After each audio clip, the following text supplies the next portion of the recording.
Boa noite a todas, todos e todes. É um grande prazer que a gente começa mais uma aula aberta aqui da pós-graduação em Desenvolvimento Territorial, Turismo e Gastronomia.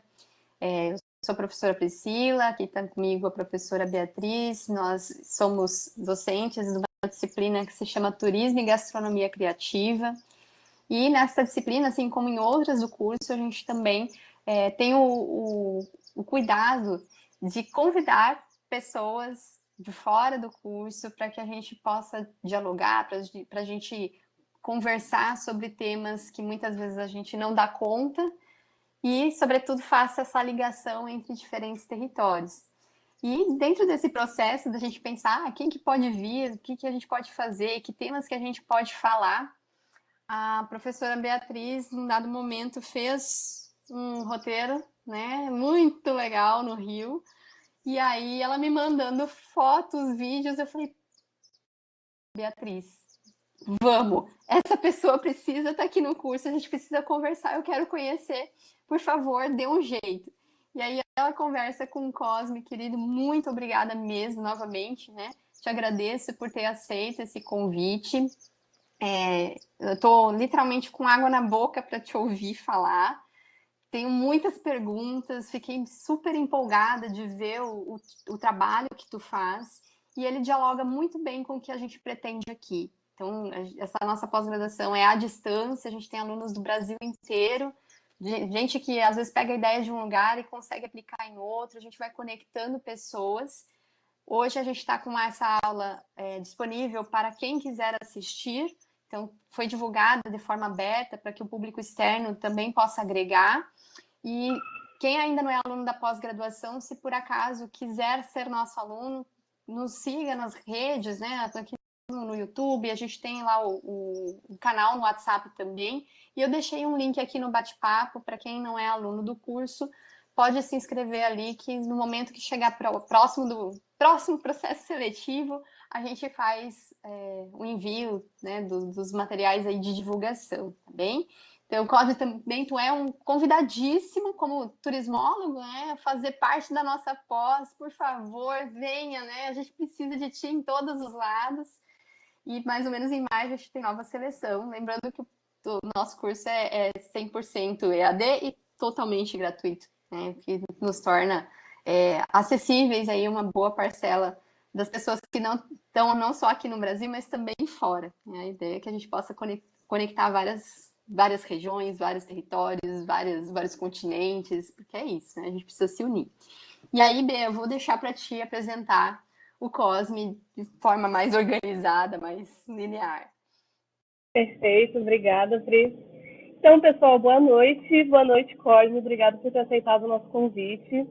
Então, pessoal, eu já acabei falando um pouquinho para quem estava aqui desde o início, esperando, mas essa ideia dessa aula aberta, ela surgiu muito dessa nossa perspectiva de trabalhar os territórios de uma maneira criativa, da gente extrapolar a ideia dos conhecimentos sobre turismo e gastronomia sob uma perspectiva singular de trazer técnicas muito avançadas, de trazer características que são o padrão que a gente vê da suposta alta cozinha, do turismo que tem um desenvolvimento mais direcionado para o alto luxo. Então, a gente pensa justamente nessa ideia de trabalhar a criatividade pensando como essas manifestações diversas do próprio território.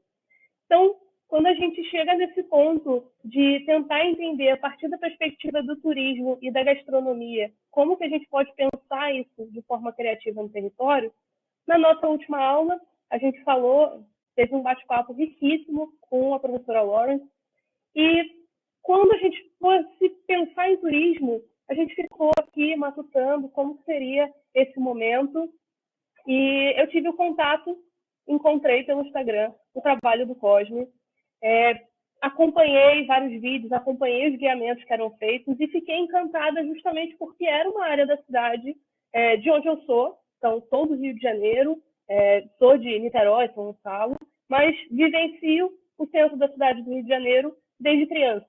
E já passava por essa região do centro do Rio, da Gamboa, da Pequena África, sem conhecer essa história. Então, vivenciei isso ao longo da vida pensando como um território comum da cidade, porque nunca isso tinha me sido transmitido no conhecimento padrão que é ensinado nas escolas. Então, a gente conhece o básico do que foi a estrutura da cidade, mas isso não é transmitido para a gente de uma maneira tão clara. No momento que eu vejo alguém trazendo esse conhecimento com tanto domínio e com tanta tranquilidade para passar isso, justamente porque vivencia muito dos acontecimentos, é uma pessoa que vive no centro do Rio, eu já pensei, pode ser uma pessoa-chave para estar aqui tendo essa aula com a gente, para ser um bom palestrante. Bea, só para deixar bem claro aqui em que lugar que a gente se posiciona, nos passa um conhecimento branco, né? Então a gente se reconhece aqui na branquitude, inclusive dentro do próprio curso. Exatamente. E a gente precisa dessa provocação. Então, essa nossa tentativa justamente da provocação para trazer uma ideia do que é o Rio de Janeiro, do que é a cidade maravilhosa, para além do que é exposto no padrão do turismo, que vocês que não são do Rio podem conhecer, a gente já pensou que o Cosme seria uma excelente pessoa para agregar nesse momento. Fiz o convite, ele aceitou, a gente foi conversando pelo Instagram, mas eu não estava satisfeita. Nesse processo, eu pensava, eu preciso vivenciar isso. Eu preciso, de fato, passar pelo guiamento, passar pelo passeio e compreender o que está sendo proposto, para eu vivenciar e falar para vocês. Isso foi uma experiência transformadora para mim. E aí, para não ficar me prolongando demais, foi no dia 20 de novembro que eu fiz o guiamento com ele na região da Pequena África e na Providência.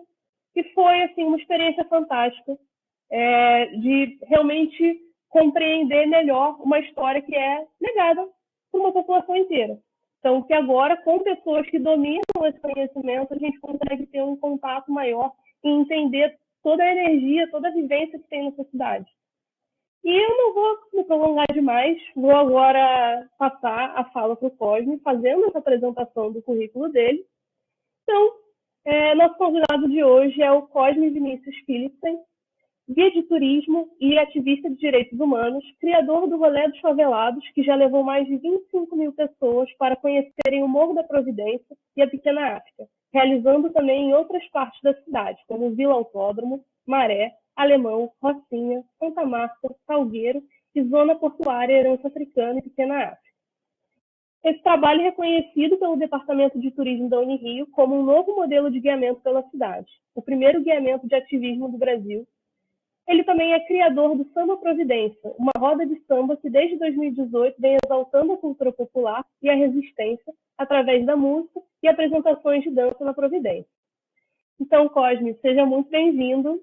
Você pode ficar à vontade, você tem todo o tempo do mundo para falar e depois a gente abre para uma rodada de perguntas, de provocações, porque todo mundo já está muito curioso para te ouvir falar. Pessoal, vocês estão me ouvindo bem? Está todo mundo me ouvindo bem? É porque eu não sei se meu fone capta bem o áudio. Então está todo mundo me ouvindo, né? Sim. Bem, já fui apresentado aí. Eu me chamo Cosme Felipe, eu sou nascido e criado aqui no Morro da Providência, onde estou agora, falando com vocês, na primeira favela do Brasil, que é no centro do Rio de Janeiro. E fico muito feliz pelo convite. Muito obrigado, Beatriz, Priscila e todos que estão aqui. Eu não sei eu não sei de onde são vocês, na verdade. Se vocês estão fora do Rio de Janeiro, queria até entender se estão fora do Rio, porque eu vou fazer um convite para quem estiver no Rio. De onde vocês são? E pode colocar aqui no chat, galera. Até, assim, eu sou natural de São Paulo, de Guarulhos, mas estou no Rio Grande do Sul já faz uns 15 anos. Estou em São Borja, dita terra de Getúlio Vargas, né? Mas ela, antes de Getúlio Vargas, tem muitas outras histórias aqui que a gente briga para que a gente conte sobre elas. Mas eu vou deixar para falar isso depois. E aqui tem gente do Rio aqui, tem gente do Maranhão. Quem mais? Ai, deixa eu lembrar. Ih, meu Deus, tem Teve de São Belém, São Paulo Paulo. também. Quem falou aí? Aqui Minas, Bahia, Bahia, São Paulo, né? Alguém falou Belém? Quem falou Belém? tem 2 colegas de turma que são de Belém, se eu não me engano. Tem. Né? Tem uma galera assim que vem de tudo quanto é canto, todas as regiões do país. Acho Quem que a gente falou Belém agora? aqui, ó, tem outra de Niterói, a Elaine, tem de São Cepé, o Vanilson aqui no Rio Grande do Sul. É uma galera cada um do cantinho. Alguém de E é, Belém aí? Alguém do Pará? tem no curso, mas eu acho que não está presente na sala Ah, hoje, Cosme, mas a gente tem alunos sim de Belém do Pará. eu tô com a camisa do Remo. Fazer uma propaganda para quem não veio na aula, né? Mas tem a gurizada lá de Belém, sim. Eu estive no estado do Pará, lá em Belém, mês passado, convidado pela Universidade Federal do Pará, e teve lá um fórum de arqueologia e turismo. Eu estive lá falando sobre o trabalho, que eu vou falar com vocês agora um pouco sobre o rolê dos favelados. Como eu disse, eu sou nascido e criado aqui no Morro da Providência, e a minha primeira experiência com rolê, com guiamento, foi em 97. Eu tinha 8 anos de idade, apesar de hoje eu ter 18 anos. Brincadeira, eu estou com 35 anos de idade agora. Mas em 97 o Morro estava comemorando 100 anos. E na festa do centenário aqui da Providência, tinha um casal de estrangeiros que estavam lá na praça, festejando também junto com muitas instituições e igrejas aqui da região. E um casal de estrangeiros, esse casal de estrangeiros me pediram para eu levar eles até um beco do morro, até entre as vielas. E eu levei eles e voltei para a praça e eles me pagaram um picolé por esse guiamento que eu nem sabia que estava guiando. E esse foi meu primeiro pagamento, picolé, porém hoje eu recebo dinheiro e cerveja como pagamento. Dei uma evoluída no serviço. E aí, na minha adolescência, eu era da Igreja Metodista da Gamboa, uma igreja que é centenária aqui também. Essa igreja recebia muitos metodistas de várias partes do mundo. Eu levava eles para subirem o Morro da Providência. Em troca disso, eles me levavam para conhecer também os pontos turísticos que eles iam, né? O Pão de Açúcar, Corcovado, Búzios. Inclusive, esse ano eu iniciei um projeto chamado Rolezinho, que é um projeto que leva as crianças da Providência para conhecerem outros pontos da cidade que nunca foram, né? Que são esses pontos famosos, né? O Pão de Açúcar, o Corcovado e a Roda Gigante que tem aqui na região portuária. Então a gente já tem levado centenas de crianças para conhecer esses pontos. A gente, mês retrasado, foi em Búzios com micro-ônibus, com um grupo de meninas para fazer o surf do bem, que é um surf voltado para meninas. Então, o Rolezinho é um projeto de acesso à cidade, direito à cidade, de turismo, de educação, porque muitos cariocas nunca foram no Cristo Redentor, muitos cariocas nunca foram no Pão de Açúcar, sobretudo os cariocas favelados. E aí a gente leva essas crianças para acessarem esses lugares turísticos da cidade. E aí, aos poucos, meu trabalho foi crescendo, até que em 2015 eu me formei como guia de turismo. E em 2016 surgiu o termo do guiamento que eu já fazia, que é o Rolê dos Favelados. Né? Como já foi anunciado pela Universidade do Rio, numa pesquisa da professora Camila Moraes, o Rolê dos Favelados é considerado o primeiro guiamento de ativismo e militância do Brasil, porque o trade de turismo, né, os guias de turismo são muitas das vezes são coordenados pelas agências de turismo a não se posicionar, a não falar sobre certos assuntos, né? E hoje a gente tem um grande número de guias que são empreendedores, que são guias independentes. Então a gente tem um pouco mais de liberdade de poder se posicionar e colocar a nossa fala, nosso posicionamento. E aí O Rolê dos Favelados é o primeiro guiamento de militância porque ele não se prende a essas limitações que agências acabam colocando sobre os guias. E a gente tem feito o rolê aqui na Providência e na região portuária com milhares de pessoas, cada vez mais, muito mais pessoas têm vindo para cá conhecer uma região que é importante para o surgimento da cidade, para o surgimento do Brasil a partir da chegada de escravizados, que foram esses e são esses ainda, esses negros que constroem a cidade, que constroem muitas coisas, que constroem a festa, a feijoada, o samba e outros movimentos de música e dança, né? Não só a partir da dor e do sofrimento, mas a partir também da resistência, da alegria, da arte, da cultura. Inclusive, quem traz o termo para cá de África em miniatura, e que hoje a gente conhece como Pequena África, é o grande sambista brasileiro Heitor dos Prazeres, que era estilista de moda, que era desenhista, que era escritor, e que também traz esse termo para cá, tão importante pela convivência com a tia Ciata, Hilária Batista, que é considerada a matriarca do samba. Então a gente faz um roteiro importante, aqui saindo da Praça Mauá, do Rio de Janeiro, ali do Museu de Arte do Rio, caminhando até o Cais do Valongo, onde é o nosso ponto final. Quem estiver aqui no Rio de Janeiro, a gente tem, nesse sábado, um passeio gratuito e aberto para todos. Dia 22 também, e dia 28 de dezembro a gente vai estar fazendo esse roteiro.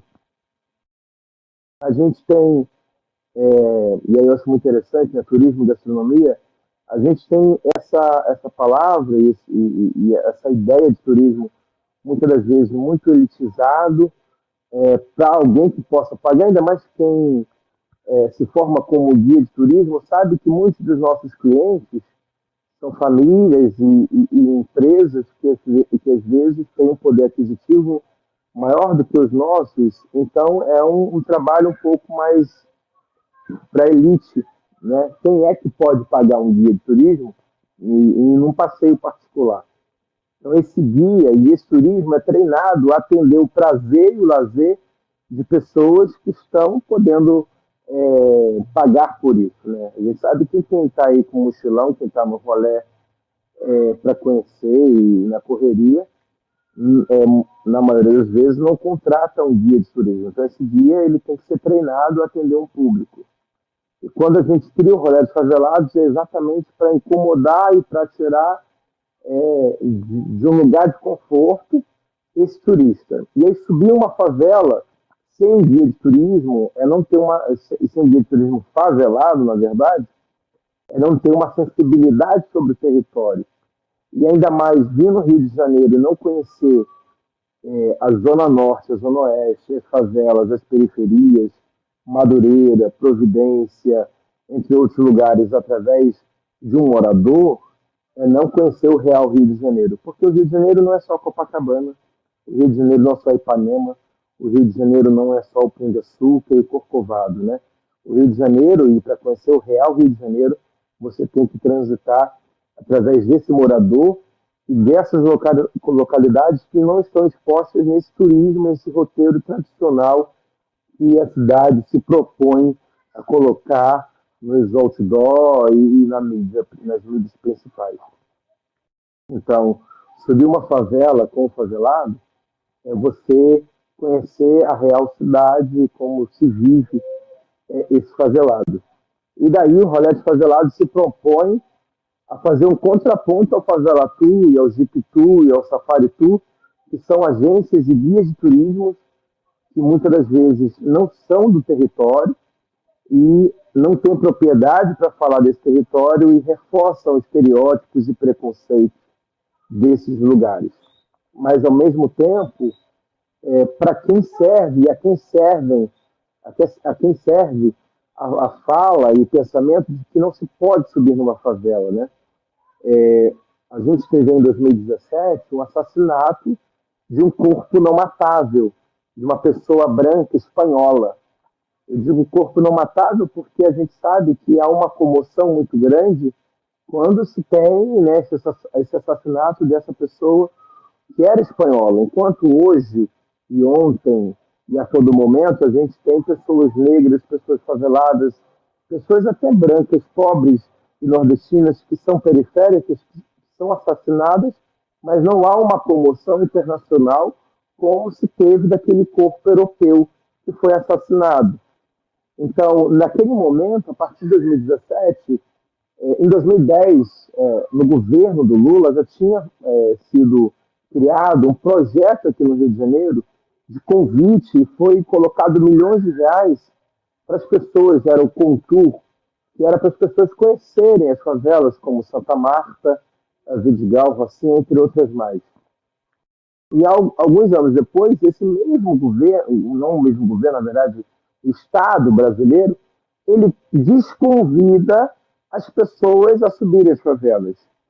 Os consulados, as embaixadas internacionais começam a proibir, ou se não a orientar fortemente esses visitantes a não conhecerem territórios favelados, porque diziam que eram lugares perigosos, e já antes tinham como perigosos, mas agora reforçam essa ideia de a não visitação. Mas é interessante que quanto mais se diz, se proíbe, as pessoas ficam mais curiosas. E aí a pergunta vem, a quem interessa? Porque assim, se diz para não subir a favela porque esses corpos são os corpos não matáveis, né? Então, deixem lá quem são de lá. Quando a gente ouve na mídia pedidos e orientações, não vão à favela, não subam à favela, a gente se pergunta o que fazem, o que fazemos com 30% da cidade do Rio de Janeiro, que é a cidade considerada favelada, né? Então, um terço, ou quase um terço da cidade é ou vive em favelas aqui no Rio de Janeiro. Então, o que faz? O que faz esse morador? Quando eu ouvia na mídia, pessoal, não passe perto da favela, eu falo, mas o que eu faço? Para onde eu vou? E, na verdade, eu vivo em uma favela. Então, essa vontade da não visitação à favela, a quem interessa? E quando a gente faz o rolê aqui, a gente tem o Bar da Jura, que é campeão na gastronomia do Porto, a gente tem outros comércios, em outras favelas tem também vários outros comércios que são beneficiados e que pelo turismo de base comunitária, a renda circula pelo território. Então, esses moradores também podem e sabem usufruir dessa visitação, desde que essa visitação, reforçando, seja através desse corpo, desta pessoa favelada ou favelado, porque até certo momento a gente ouve dizer que favela não é cidade, que existe uma divisão, que existe uma cidade partida. Mas quando parte do comércio, quando parte do turismo quer agregar a favela os seus ganhos, eles começam a acessar a favela como se fosse cidade, como se fosse esse lugar, não tem problema. Então, se é para a gente usufruir, se é para a gente de alguma forma se beneficiar, que seja através de protagonistas do território. E aí, descendo o morro, indo para a região portuária, né? Porque a Providência está inserida dentro da região portuária, onde hoje ressurge esse termo Pequena África, que eu já falei, né, sobre todos os prazeres.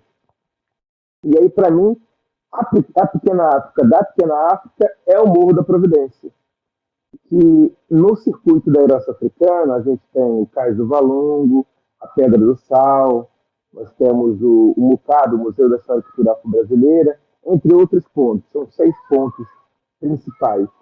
E nenhum desses pontos é o Morro da Providência, que está no miolo da Pequena África, lugar onde nasceu Machado de Assis, na Ladeira do Livramento, em 1839.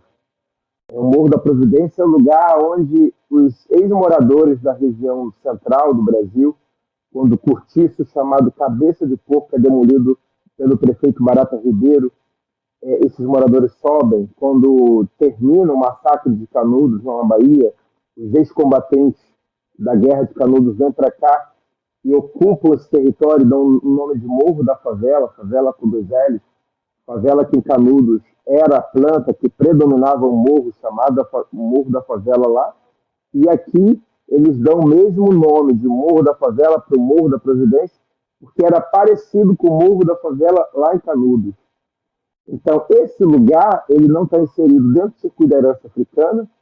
Eu sou o primeiro e único guia até hoje que faz essa subida no Morro da Providência. Mas, descendo a região portuária, ali na Pequena África, e aqui também mas no roteiro do Cais do Valongo, Pedra do Sal, Jardim Suspenso Valongo, Largo do Depósito, a gente consegue entender um pouco mais de Brasil. Brasil esse que recebe de 5 a 6 milhões de pessoas negras sequestradas, escravizadas, estupradas, neste lugar que por mais tempo dura a escravidão, chamado Brasil.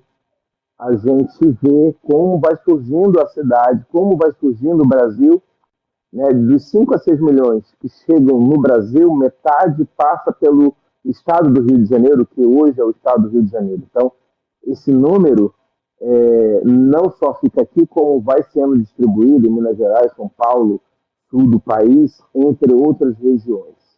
O Cais do Valongo é responsável pela chegada aproximadamente de 1 milhão de pessoas escravizadas e foi reencontrado há pouco tempo, né, em 2011, numa obra do Porto Maravilha, de revitalização, de renovação dessa região, não porque estava sendo procurado, foi uma obra que estava acontecendo, reencontram as pedras e aí precisam chamar historiadores, arqueólogos, por conta desse achado. Ali foi encontrado 1 milhão de objetos, de pedras, que vão contando sobre a história antiga da época de Pereira Passos, quando Pereira Passos manda aterrar o ex-prefeito do Rio de Janeiro no início do século passado, mandou aterrar essa região, e também vão achando objetos e utensílios da época desses afro-brasileiros, e talvez até de africanos, que traziam para cá e jogavam ali na Baía de Guanabara, e obviamente não jogavam porque queriam.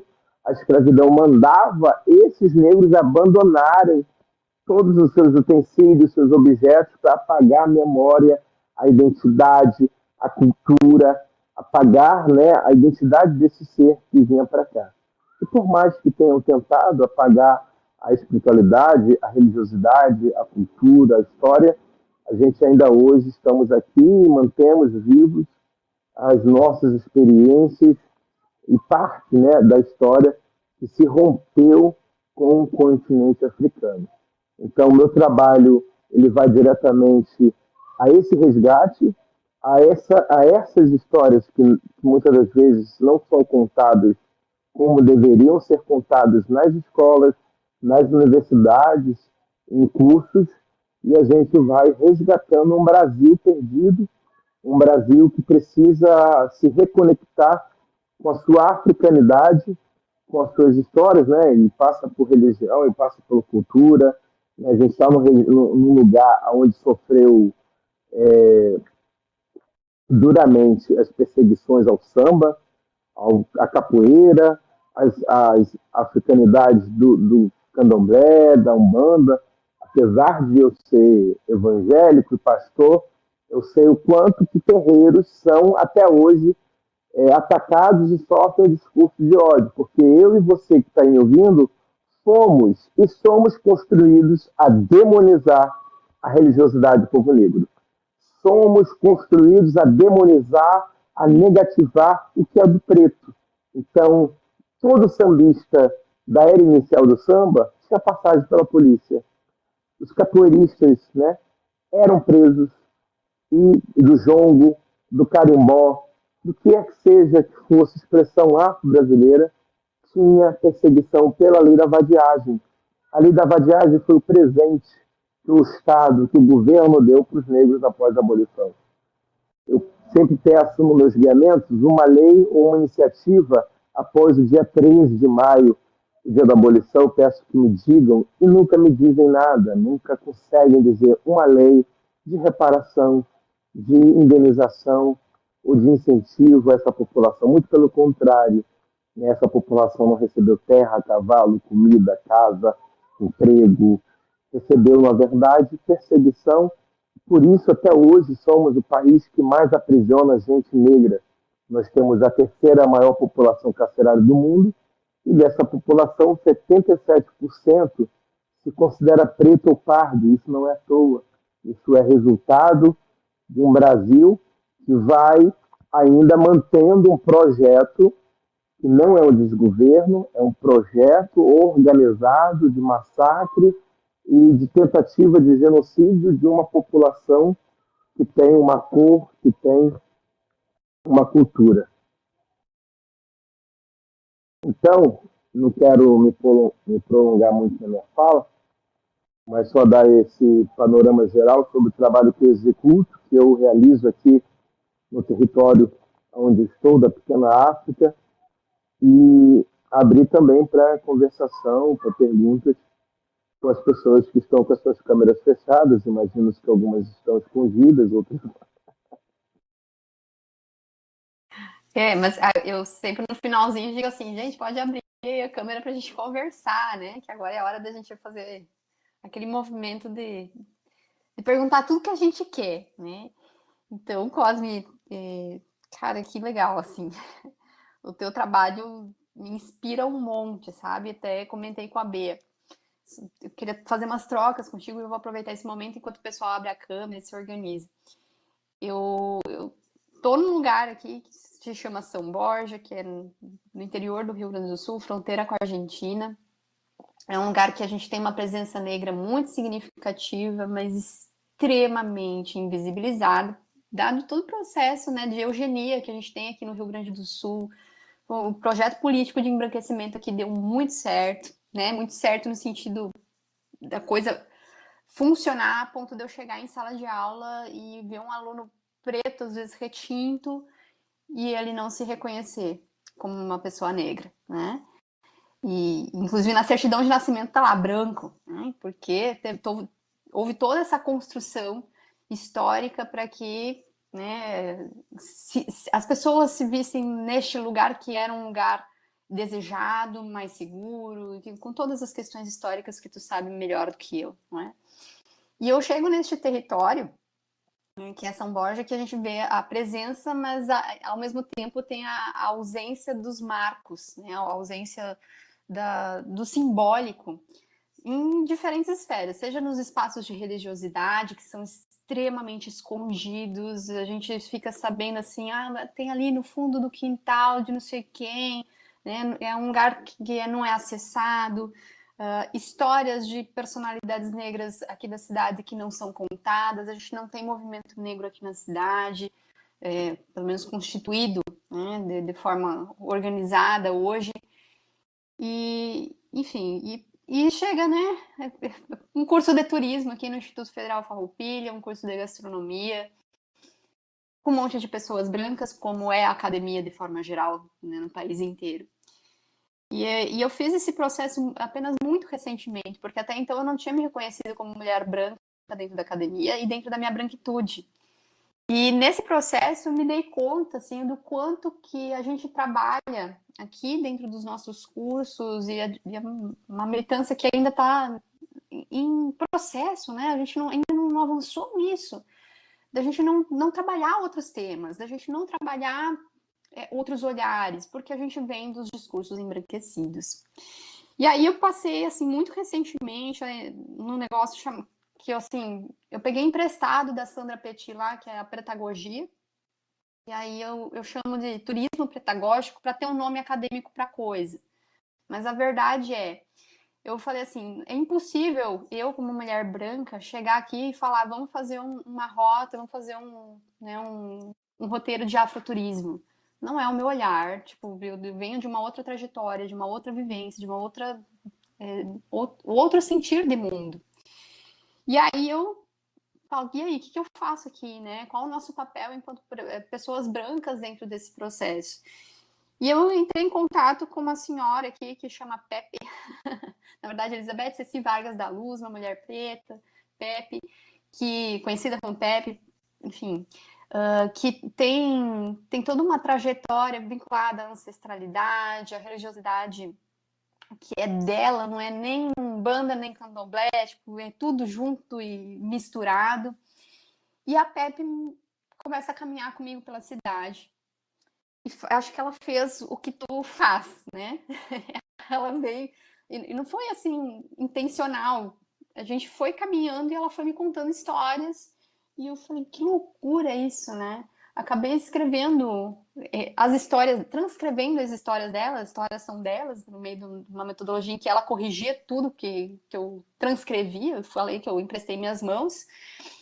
E aí ela montou da cabeça um roteiro ali, que é o roteiro Travessuras da Pepe, que ele começou a ser aplicado agora, né, com alunos, com estudantes, e ela vai fazendo essa releitura do urbano. Ela vai dizendo, aqui, né, onde vocês veem isso, eu vejo aquilo outro. Aqui nessa farmácia, e até me perdoa a expressão, vai ficar gravada, né? Ela diz assim, me marcou muito isso no roteiro, ela falou, aqui eu estava né, enfim, para cima, de 4, enfim, esfregando o chão. E eu nunca mais vou voltar aqui para fazer isso. Então, esse posicionamento, acho fenomenal, porque né, está presente dentro do discurso dela e foi algo que foi desconstruindo todo mundo que estava ali na volta, não só quem estava participando do roteiro, mas quem estava no comércio, quem estava na rua passando ali de relance. E aí eu falei, cara, isso aqui não pode ficar num ato único, a gente tem que pensar que isso precisa estar em outros espaços, outros lugares. E aí a Bea veio com o teu caso, eu falei, caramba, alguém já está fazendo isso em algum outro lugar. Então, Cosme, o que eu queria te pedir era isso, sabe? O que tu tem para passar para a gente de dica? Né? A gente que está em outros territórios, que está vendo esses movimentos recém acontecer, como é que a gente pode estruturar isso? E eu gostaria que tu comentasse sobre a tua construção até enquanto afroempreendedor, enfim, nem sei se é a terminologia aí que tu te identifica propriamente, mas eu vejo, por exemplo, que a Pepe, ela fez aquilo que era dela, né, que partiu da cabeça dela, mas hoje ela não tem nenhuma remuneração, né, vinculada a essa roteirização. Como é que ela profissionaliza isso? E não sou eu, né, necessariamente que tenho que dar os direcionamentos, mas às vezes a gente pode fazer trocas, pode fazer costuras e que ela possa, né, ter esse engajamento de viver desse turismo. Então eu queria que tu partilhasse conosco como é que foi esse teu processo, né, do fazer disso a tua renda, de fazer isso, né, o teu trabalho, o teu desenvolvimento, que tenha toda essa pegada que também é da militância, que vai desconstruir muita coisa que a gente precisa, né? Não sei se tu pode compartilhar conosco essa trajetória.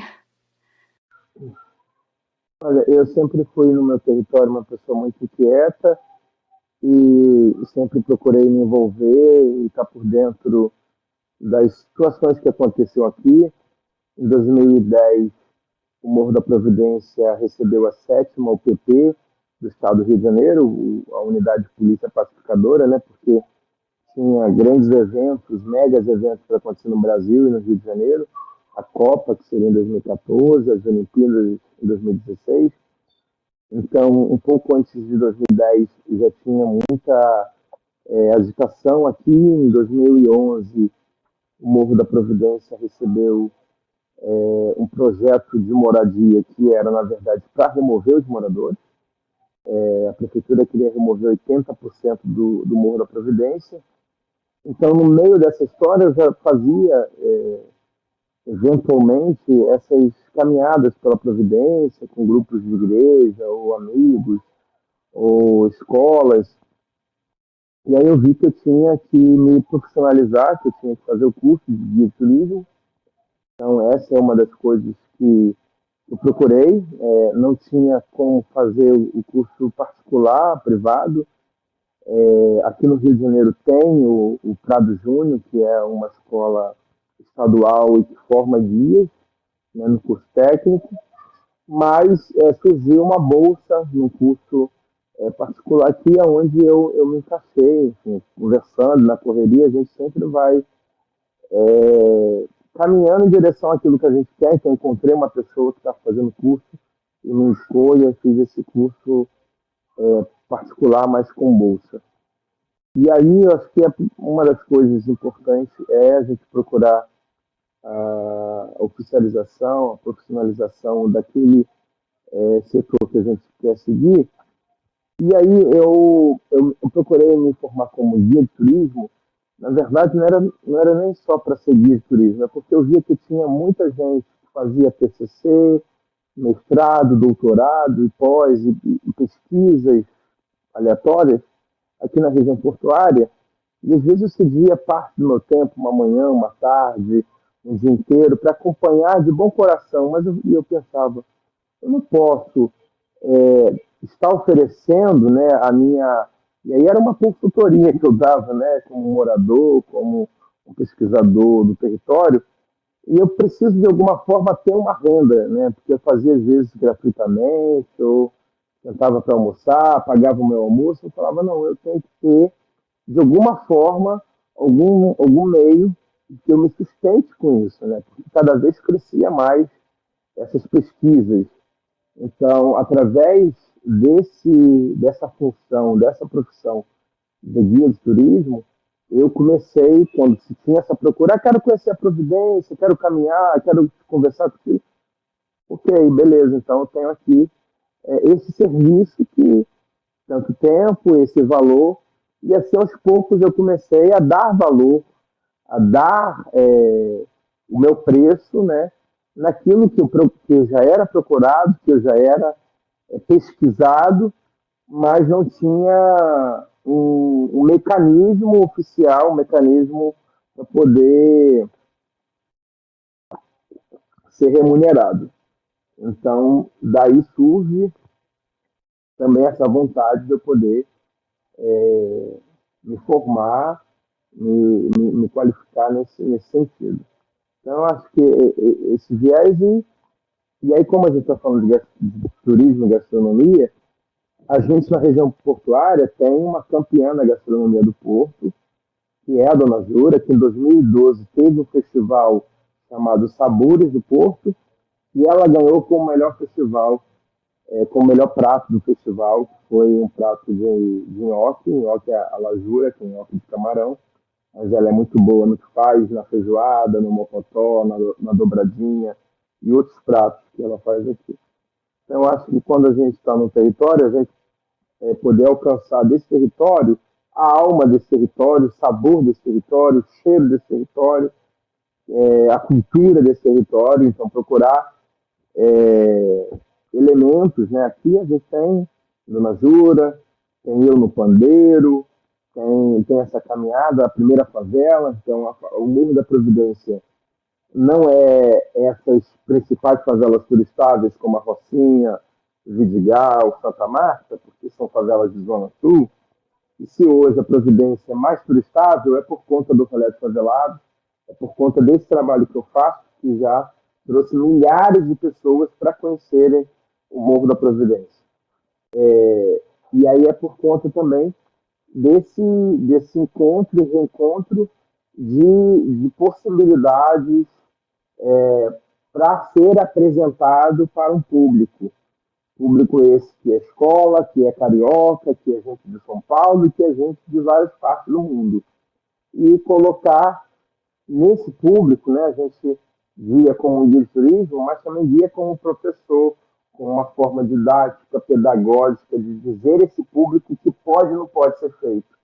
Porque as pessoas, muitas das vezes, não têm noção, ou alguns não têm vontade, ou não querem ter vontade de entender realmente o território, e é a gente que vai dizer o limite e a profundidade dessa aproximação, dessa sensibilidade do território. Então, ser esse líder, é ser essa pessoa sem medo, sem vergonha, e sem vergonha de se expor, ou de expor o que você precisa expor.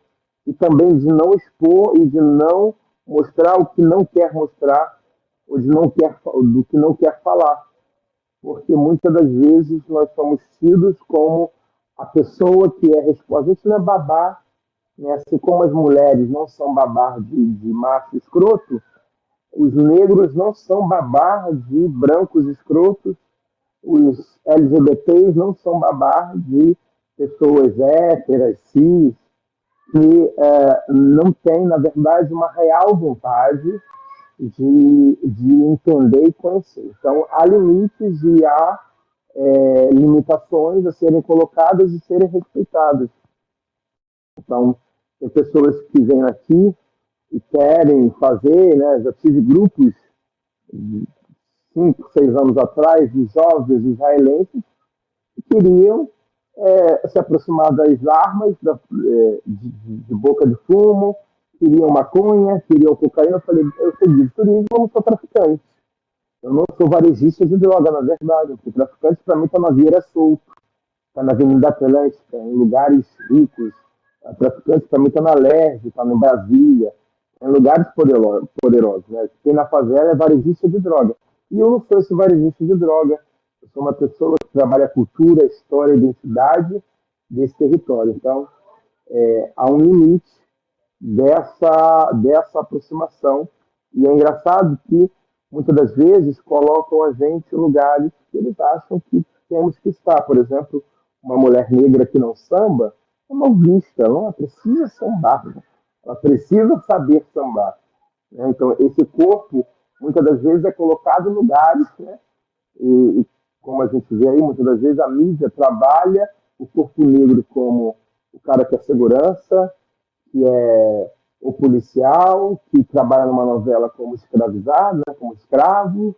Né? Sempre esse perfil que a gente está lutando a duras para poder modificar essa imagem, que não somos só isso, somos muito mais do que isso, que nos colocaram, nos forçaram a estar nesses lugares. Enfim, é isso.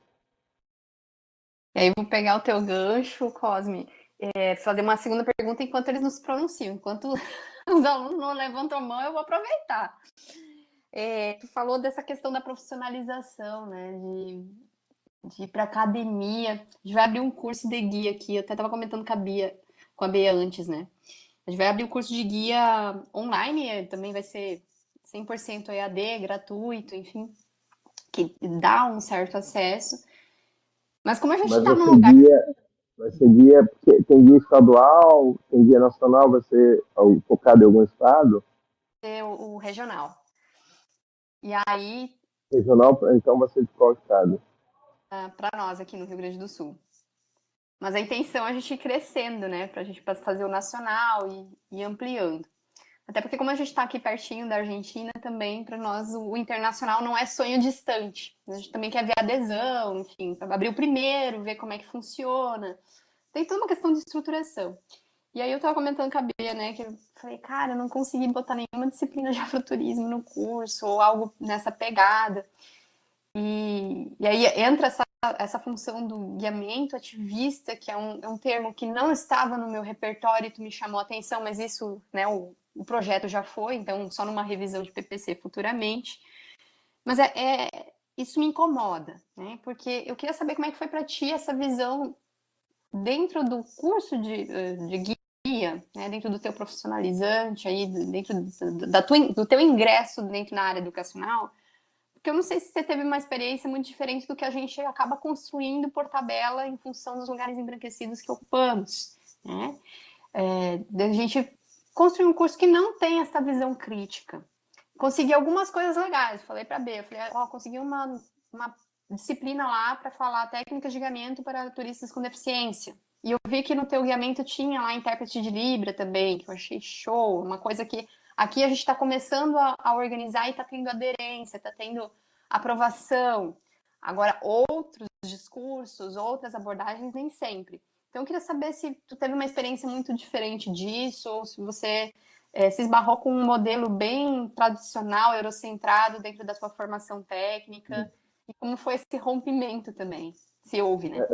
Eu digo que o meu guiamento, o Rolê dos Favelados, é uma desobediência, uma rebeldia ao curso de guia de turismo. Então, era uma formação tradicional, do que todos os guias, ou quase todos os guias têm, E quando eu vi que muitas coisas eu não se encaixava no que eu queria, eu apenas segui a opção de desobedecer. Então, foi isso. Eu desobedeci e criei meu modelo de guiamento por iniciativa própria, poderia dar errado, e acho que deu errado, na verdade também deu muito certo. Mas, tanto é que todos os colegas meus que fizeram curso comigo, né, a gente tinha uma aula de marketing lá no curso de guia, e o professor de marketing, eu falei para ele, eu queria colocar o nome do meu guiamento de Rolete Favelados. Ele, os colegas super me indicaram a não fazer isso, jamais. E eu desobedeci toda a indicação.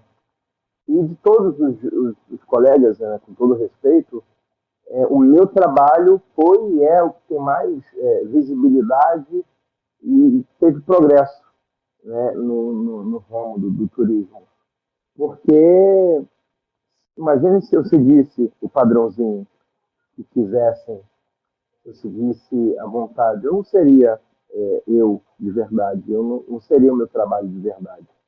Mas isso se dá por conta dessa liberdade que a gente tem hoje, né, da mídia, da internet, desses guias independentes, enfim, que, digamos que há mais de 10 anos atrás, a gente não tinha isso.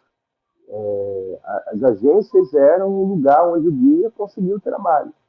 Hoje, um guia pode criar seu modelo, expor, né, nas redes sociais, em sites e outros lugares. Mas antes a gente era muito limitado e refém de agência que tem contato com concierge, que tem contato com hotel, que tem contato internacional, com agências internacionais também.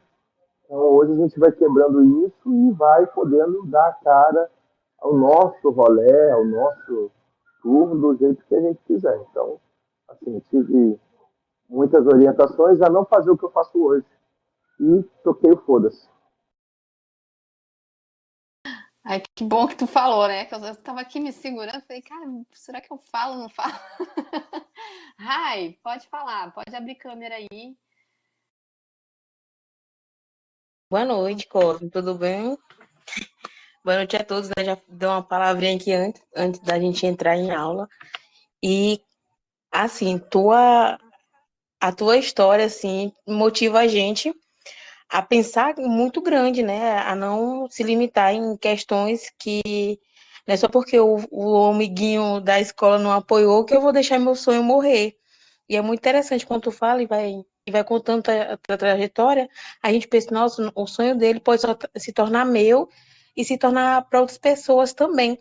Porque o que eu vejo assim, eu tenho até um meme que é assim, eu moro no Maranhão, então aqui só vale São Luís ou Lençóis Maranhenses.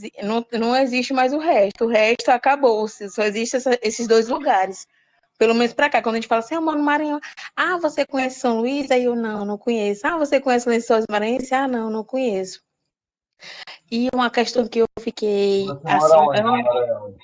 eu moro em Santo Inês, atualmente moro em Santo Inês. É uma cidade que não tem turismo algum, e sendo que tem pontos que deveriam abordar essa questão, sabe? Porque aqui tem muita cultura, aqui... eu tô gostando muito de estudar aqui, ó. Agora que eu comecei, assim, como eu cheguei recente na cidade, agora que eu estou começando a estudar o que foi Santo Inês para o Maranhão e o desenvolvimento do Maranhão, que se apagou assim. Mas a pergunta que eu tenho para fazer é quando você falou que fazia os passeios, o turismo com as pessoas e não cobrava, né? As pessoas lhe ofereciam almoço, café, cerveja. E quando você começou a cobrar, você percebeu que tinha uma aceitabilidade boa ou no começo assim as pessoas, ah, não, isso não vale? Gente, eu indico a todas as pessoas pobres, periféricas, negras, a insistirem e a se valorizarem, né, na sua precificação do seu serviço, porque a gente, até hoje, mesmo que há 3 semanas atrás eu apresentei o caso de Valongo para o Macron, que é o presidente da França. 2 anos atrás, eu guiei o Cauã Raymond, guiei já o Pharrell Williams e um monte de gente aí famosa. Então, as pessoas correm muito atrás dessas coisas, né? Desses títulos, desses nomes, a quem guiou, quem trabalhou com quem trabalhou. Então, por mais que eu tenha já uma repercussão, tenha muitos seguidores nas redes sociais, ainda tem gente que vem baratear o meu serviço. Então, eu indico as pessoas periféricas, as pessoas que não são, que não estão nesses lugares, né? Porque uma coisa, e aí eu sempre falo, né? Se eu fosse um guia da cidade, um guia branco que falasse o valor do meu guiamento, talvez eu não seria questionado sobre esse valor. Agora, como eu sou um guia da favela, né, um guia negro, a gente sempre é questionado, por que isso? Então, assim, de início, eu tinha medo, tinha vergonha, como é normal para todo mundo, né, que está iniciando, que se considera empreendedor, a gente sempre fica com aquele receio. Então, obviamente, a gente não vai começar com valor lá em cima, mas a gente vai colocar o valor que a gente acha adequado para aquele momento e aos poucos, conforme o serviço vai tomando forma, vai tomando corpo, vai crescendo, a gente vai readaptando o valor, né? Então, não vou aqui dizer valores e números, cada território vai ter o seu, e sabe, vai entender o valor do mercado ali daquele território, mas é se posicionar. Aqui tem um restaurante muito bacana, que é de comida de axé, comida africana, e aí as pessoas às vezes falam, mas está muito caro. E a chefe do restaurante, né, que é mãe de santo também, ela diz, está caro para quem? E para quê? Né? Porque você pagaria muito mais caro, talvez, um restaurante chique de Zona Sul. E ali não se vende só a comida, se vende a experiência, estar e sentar e comer, e aquela comida vem carregada de história, vem carregada de valor, que é além desse valor que se paga. Então, é isso, é se posicionar e se manter firme, porque talvez uma pessoa não vai acessar aquele valor, mas outras vão. E é interessante que eu faço guiamento gratuito, né? Então, eu faço um rolê gratuito para muita gente, mas quando alguém quer me contratar particular, fazer um guiamento privativo, ali está meu valor. E não tenho medo, vergonha, ok, não, ok, não, ok. Porque se a pessoa quiser fazer um passeio, tem a oportunidade de fazer ele até gratuitamente, um valor muito mais em conta. Mas se a pessoa quer fazer um passeio particular, então ela tem aquele valor que ela tem que respeitar, que é o valor do profissional. Então, até hoje, o nosso povo é mal remunerado, né? As consequências de quase 400 anos, da maior parte da história desse Brasil, de trabalho forçado e gratuito, ainda se replica hoje. Então, essa desigualdade da aplicação da remuneração, né, do nosso povo, se a gente for ver hoje os antepassados das famílias, dos deputados e de empresários de mídia que são contra a redução da escala de trabalho 6 por 1, são os antepassados que diziam que se houvesse abolição no Brasil, o Brasil ia quebrar economicamente. Imagina um Brasil que 60% do Brasil era escravizado e trabalhava forçadamente. Imagina liberar esse povo. Quem é que vai pagar esse povo? Onde esse povo vai comer? Que terra esse povo vai ter? E até hoje a gente sabe, né? E Maranhão está cheio de quilombos que eu quero conhecer. Quando eu for dar um pulo ali em Belém do Pará, vou pegar um ônibus para ir para o Maranhão, em nome de Jesus, em nome dos deuses das deusas, que é um lugar que eu também adoro conhecer, cheio de quilombos e comunidades tradicionais, que são consequências de uma luta por terra, por moradia, por vida, por resistência e por cultura. Então é isso, assim. Não deu valor ao seu persista, insista, porque aos poucos as coisas, quem é de verdade, sabe? Quem é de verdade, quem é de mentira, né? E aos poucos as coisas vão acontecendo. Tem que vir visitar os quilombos daqui também, Cosme. A gente tem quilombo aqui na região da Quarta Colônia, tem quilombo em Uruguaiana.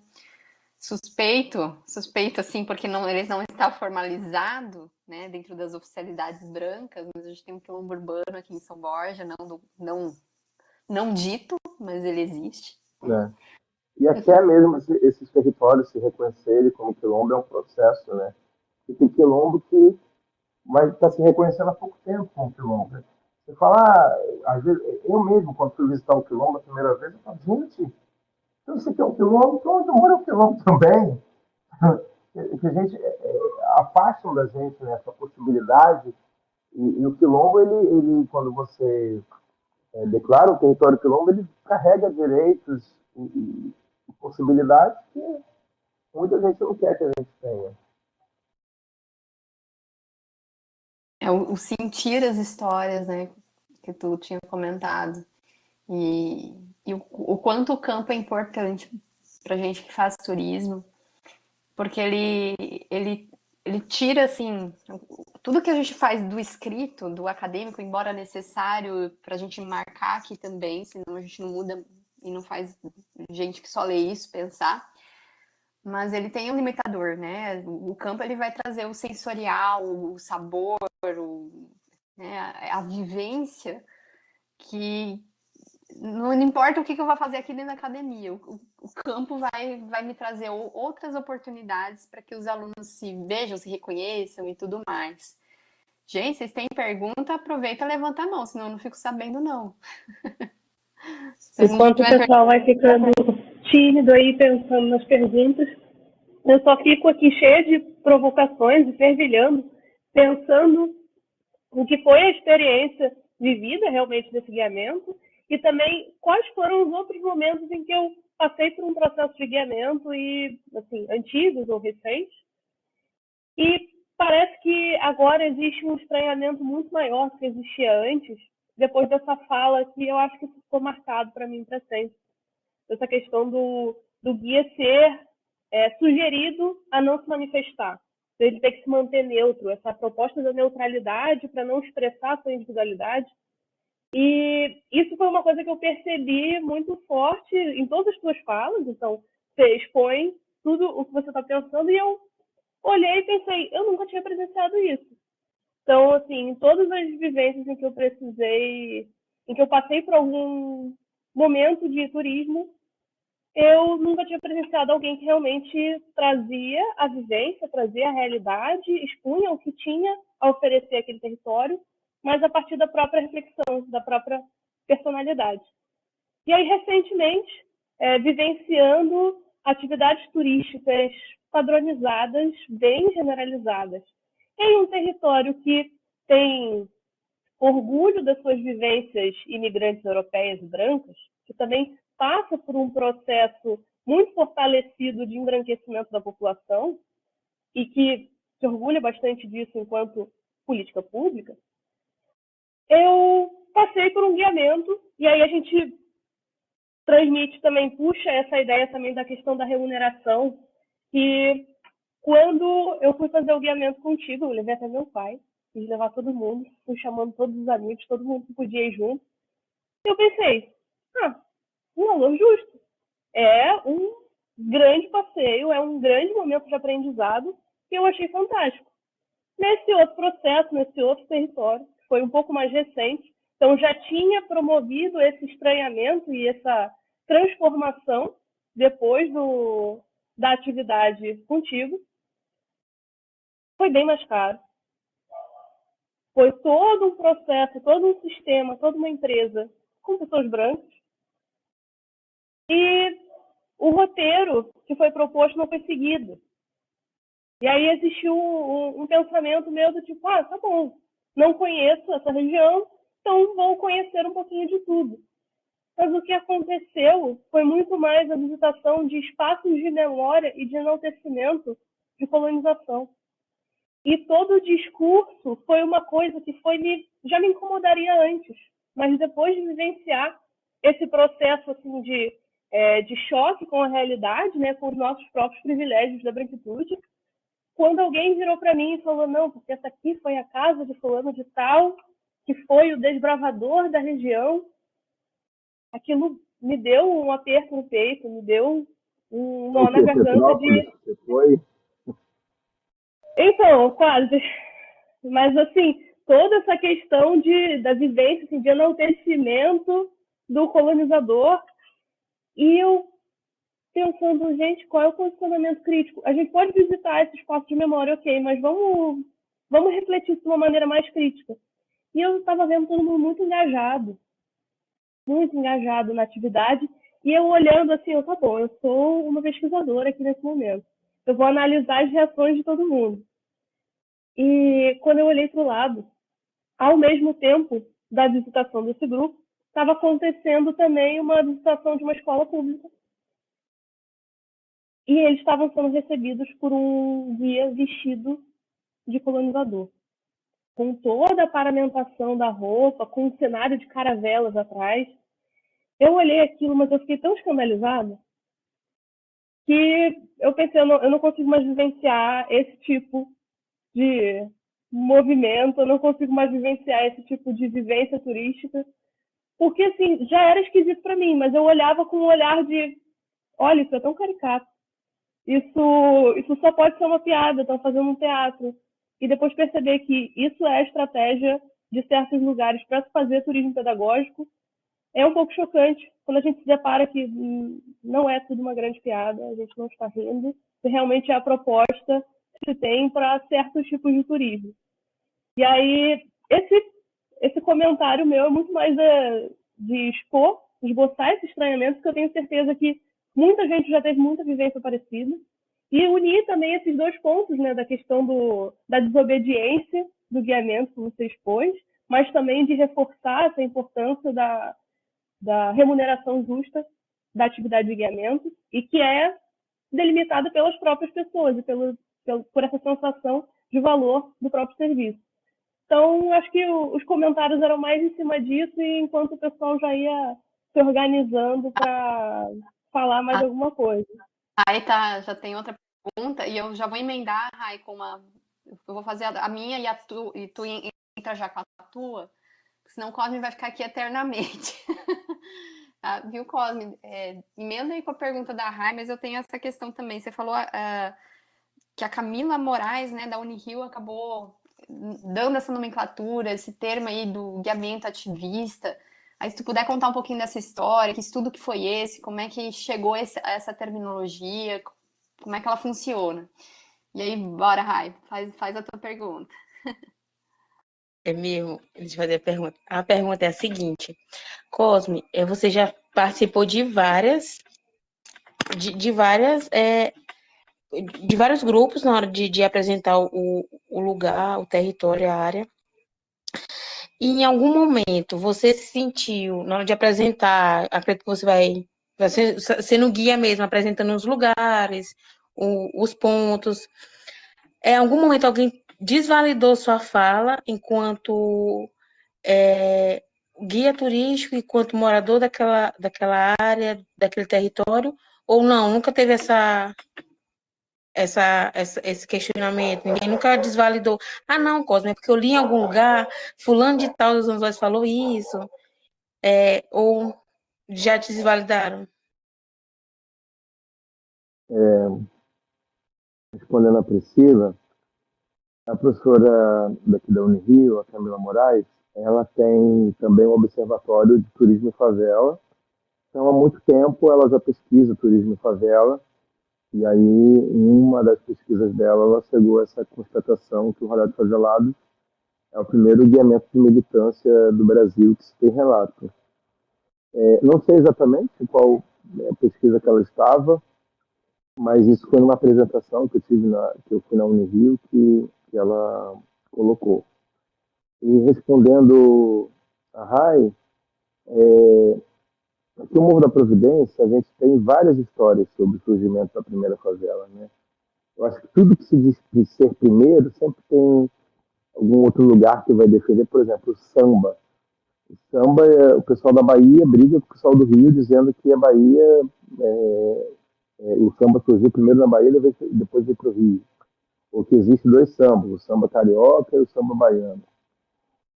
Aqui na região tem a escola Vizinha Faladeira, que se defende ser a primeira escola de samba do Rio de Janeiro. Mas a Estácio, que é a antiga Deixa Falar, também se defende ser a primeira. Então tem essa briga. O que eu faço na Previdência é juntar várias teses sobre o surgimento da primeira favela. Então a gente tem a tese da chegada do pessoal de Canudos, que de fato são o pessoal que traz o termo favela para cá. A gente tem os ex-combatentes, na verdade os ex-moradores de um cortiço chamado Cabeça de Porco, que foi demolido por um antigo prefeito em 1893, chamado Barata Ribeiro, prefeito. E aí sempre tem alguém que vai dizer uma outra história e fala, não, tudo bem, isso aí também colabora, não é uma briga, uma disputa de como surgiu a primeira favela. E aí também o Morro da Providência, que foi chamado de Morro da Favela, e existe uma data comemorativa que se refere ao Morro da Favela, que é o Morro da Providência, todo mundo está de acordo com isso aqui no Rio de Janeiro, mas isso não quer dizer que o Morro da Providência foi o primeiro território favelado. É o primeiro lugar que recebe o termo favela a partir de 1897, com a chegada do pessoal de Canudos, mas não quer dizer que não existiam estruturas e características em alguma região como a Providência antes. Porém, é o primeiro lugar que recebe esse termo e que vai denominando os outros territórios, que talvez já existiam também, como favela. Então, o Morro da Favela é essa experiência de juntar esse termo com as características que já existiam de pessoas negras, de pessoas desfavorecidas, do esgoto a céu aberto, de casebres, de barracos, de casas de madeira, que vai receber esse termo favela. Então, na verdade, eu recebo muitos historiadores, tem gente que me chama de historiador e de outros termos, mas não tenho essa graduação, mas tem, na verdade, muito pelo contrário, mais pessoas que têm mestrado, doutorado, graduação em História ou em outras áreas, que vêm para cá e acabam até me agradecendo pelas explicações e pela informação que eu trago para essas pessoas. Dificilmente, não me lembro de alguém que venha e tente se confrontar, que na verdade não vai ser um confrontamento, vai ser alguma pessoa que vai trazer alguma outra informação que na verdade eu vou até respeitar e vou pesquisar e considero aquela informação também como não como um confronto, mas uma agregação ao que já tem exposto de informação aqui na Providência e na Pequena África também, que é um lugar que está cada vez mais sendo redescoberto pelas pessoas, né?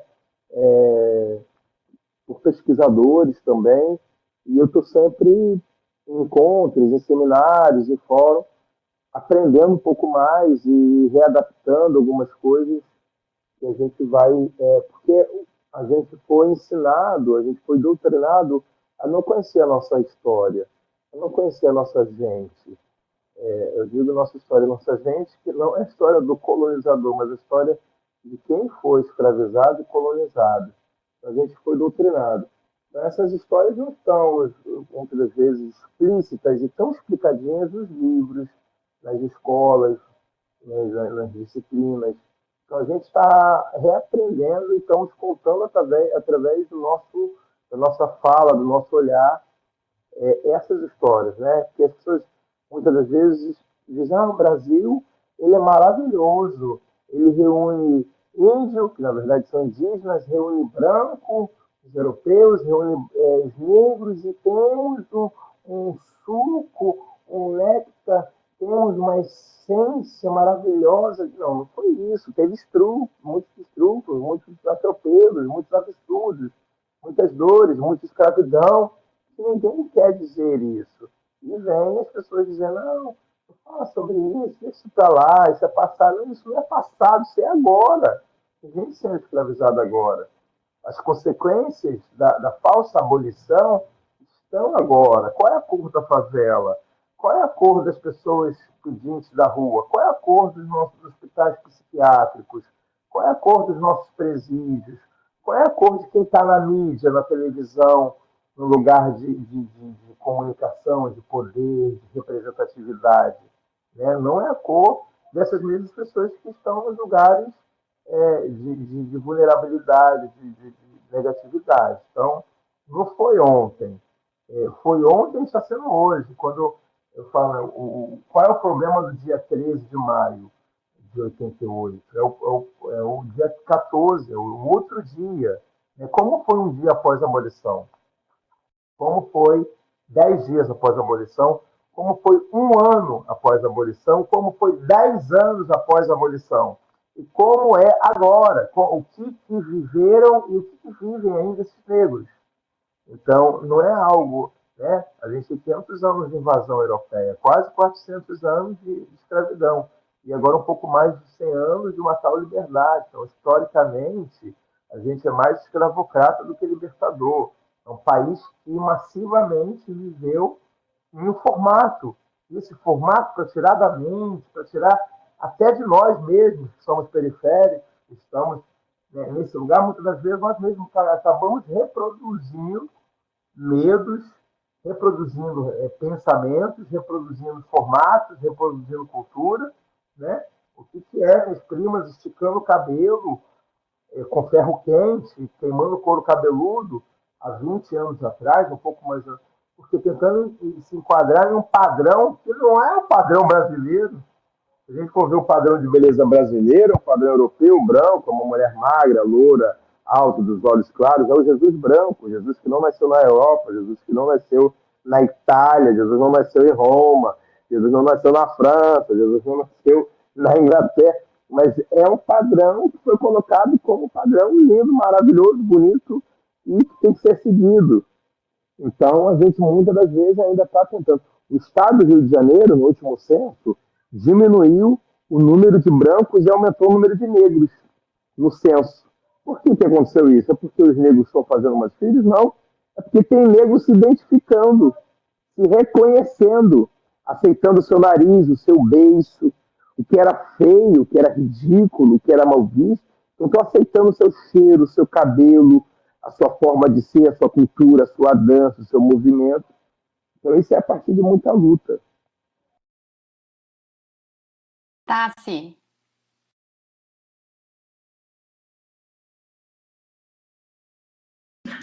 Oi, boa noite. Não estou conseguindo abrir a câmera aqui. Mas enfim. Acho que é aqui.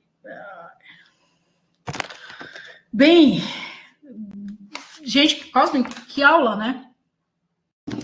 E eu acho que muita coisa da minha pergunta você já respondeu, assim, direta e indiretamente também, né?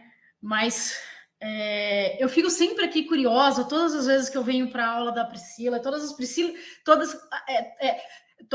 as provocações que a Priscila vai fazendo diante da branquitude, né? Principalmente desse lugar aí, desse lugar de fala, desse lugar contracolonial, que é engraçado até falar sobre isso, mas eu sempre fico pensando aqui do lado de cá como estão as pessoas brancas dessa aula e as pessoas brancas que estão para ouvir, o quanto elas conseguem ou não se perceber e sair daqui com impacto, com um guiamento, né, sobre o sistema ao qual elas possuem o privilégio. E aí, ouvindo o Cosmo, ouvindo o território onde ele pisa, como ele fala, e ele traz essa falácia, né, de que favela não é cidade. Isso foi o que ele falou lá no início da fala dele. E aí, eu vou fazer algumas inferências, né, porque obrigado, Cosme, de verdade, por você pisar nesses territórios com cuidado, com suor e com resistência, porque eles sempre combinam de nos matar, mas a gente combina sempre de nos unir e persistir de continuar aqui, né? Eu, como mulher preta, para mim, ou todas as vezes que eu venho para essa aula, eu saio mais conectada do que eu entrei. Conectada com a minha africanidade, com a minha ancestralidade. Então, Obrigado por você também, Cosme, trazer aí uma perspectiva em cima do perigo, desculpa, de uma história única, né? Porque a gente tem aí agora, e com sua fala sobre a não valorização, sobre esse não pagamento sobre o teu trabalho, principalmente que esse não pagamento vem pelo dinheiro que percebem que você não precisa, simplesmente pela cor da tua pele, que é a pele preta. Né? Então a gente moderniza a escravidão e se acostuma a não olhar para estes lugares, a não olhar, inclusive, para algo que a gente carrega. Muito mais além do que o nosso sangue e a cor da nossa pele. Ele dita, assim, o que a gente ganha e o que a gente não deixa de ganhar. Isso fica muito bem claro aqui. Então, antes de mais nada, muito obrigado, porque a branquitude, o povo branco, morre de medo de zumbi, morre de medo de dandaras. E a gente vai continuar aqui. A gente vai continuar, inclusive, formando guias para que consigam contar a nossa história, a história que é apagada, né? Que torne-se, enfim, que venha se tornar um fenômeno aí. E aí, Cosme, eu tenho uma pergunta para você, tirada da sua própria fala. A partir do momento que você fala que favela não é cidade, eu vou fazer aqui uma inversão. Como é quando a favela vira cidade? E quando a favela vira cidade, como é isso? Como é esse processo? E puxando esse gancho também da favela virar cidade, né? Neste lugar, neste território, neste pertencimento dos sujeitos e no sentido de comunidade. Eu vou citar até o Nego Bispo, né? Que ele fala: comunidade somos nós. Somos aquele. Sociedade são eles, eurocristã. Comunidade somos nós. Aqui que a gente só simplesmente levanta a casa, a gente não paga, não pede licença para levantá-la. Então, eu quero que você me diga como é quando a favela vira cidade e, ademais, como é descer um morro com essas crianças, com esses jovens e sair de dentro dessa favela para também apresentar a cidade, para o que também é cidade. Então, eu não tenho uma conclusão sobre isso, mas eu sei que a favela vira cidade quando essa sociedade quer utilizar dela. Então, quando querem usufruir, quando querem ganhar em cima da favela, para eles vira cidade. E aí, quando na verdade essa favela não tem direito, não tem acesso e para eles não interessam, né, essa favela, não, eles não vão usufruir da favela, para eles são um pouco se lixando, se aqui falta água, se aqui falta luz, se aqui falta direitos humanos, se aqui falta, né? Inclusive, em 2018, naquele desespero, que o Bolsonaro ia ganhar e teve gente fazendo cafezinho para mudar o voto dos outros, até a favela subiram, porque disseram que a democracia ia acabar, mas para a gente nunca teve democracia. Com ditadura, sem ditadura, sempre teve pé na porta, sempre teve assassinato, tortura, né, abusos, diversos abusos às nossas meninas e meninos. Então, a gente resiste aqui a duras penas. E aí só vira cidade para essa burguesia, para a zona sul do Rio de Janeiro, para a sociedade, quando querem, de alguma forma, usufruir, e a gente sabe muito bem como e quando isso acontece.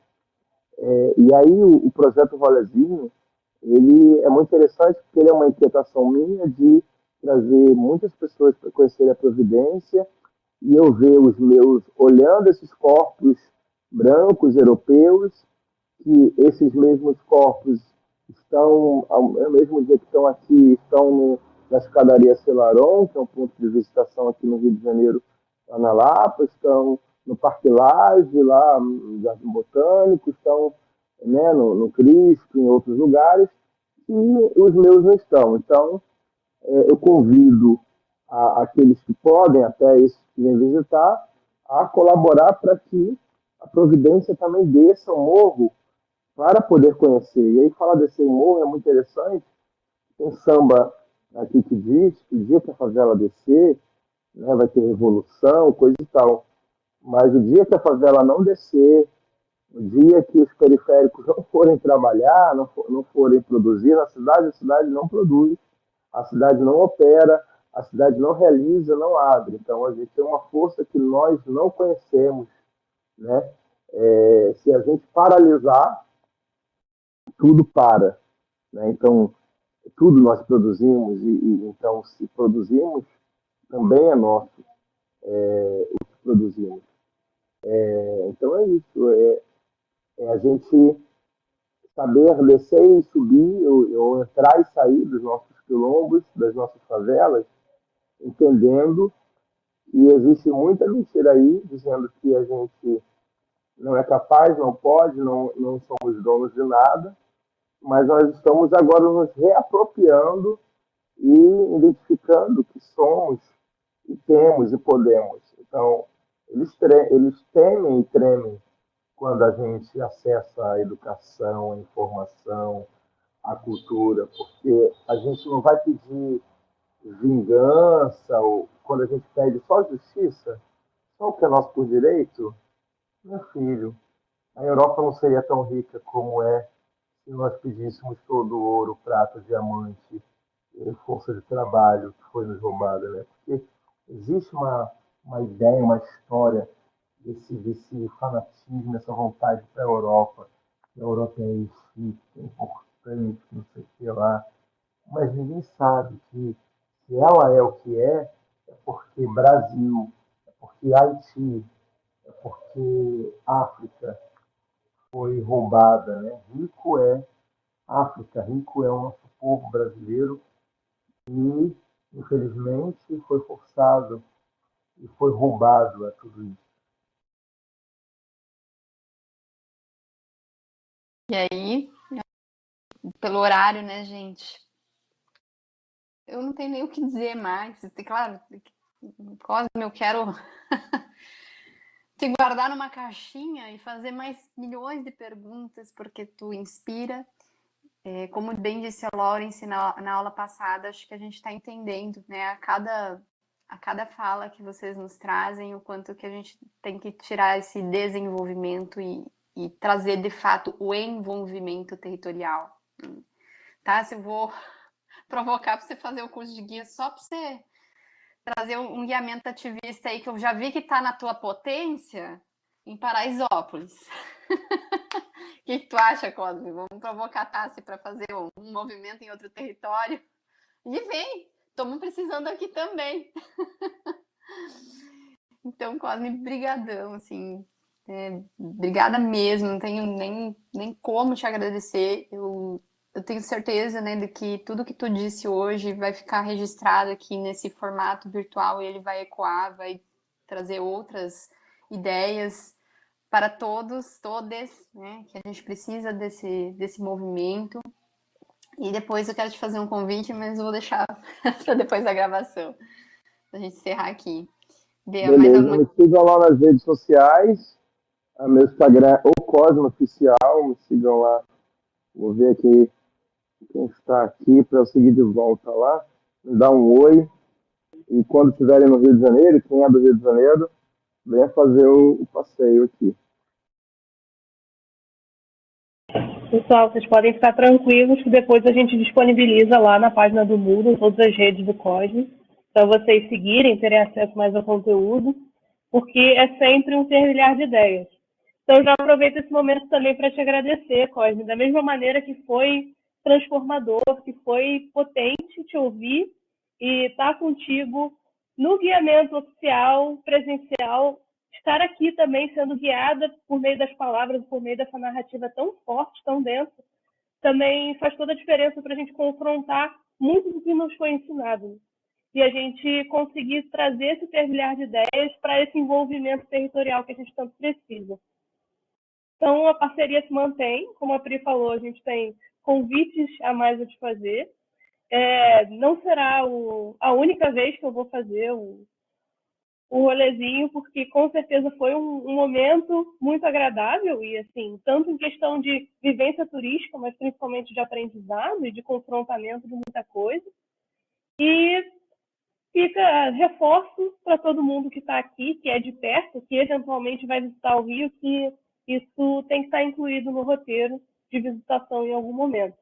Como o Colin falou, vão ter alguns passeios também gratuitos. Esse fim de semana eu já puxo que eu já estou espiando bastante coisa, que no sábado tem. Então, quem é daqui de perto recomendo fortemente que seja feito esse passeio, porque é fantástico. Então, gente, da minha parte é isso. Cosme, 1000 vezes obrigada. A gente se vê muito em breve. E é isso. Um abraço. Um abraço. Vou interromper aqui a gravação, então. Beijão, pessoal.